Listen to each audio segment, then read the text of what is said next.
Hey everybody, Jason Geiger with Geiger Realtors. Welcome to the Real Estate Minute.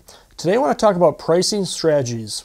Some properties are a little bit harder to price than others for a number of reasons. It could be that it's a unique architectural style home, or it's an older home that's had extensive remodeling, or perhaps it's just that rare one-of-a-kind piece of property.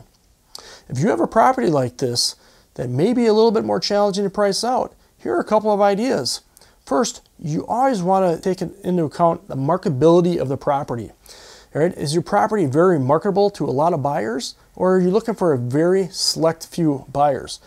This will determine the price greatly. But also, part of pricing is your time frame and motivation. If time is on your side, you can always price a little bit higher to test the market for the first 3 weeks. As the old saying goes, you can always come down, but you can't go up. However, you also want to be careful that you're not priced way out of the ballpark.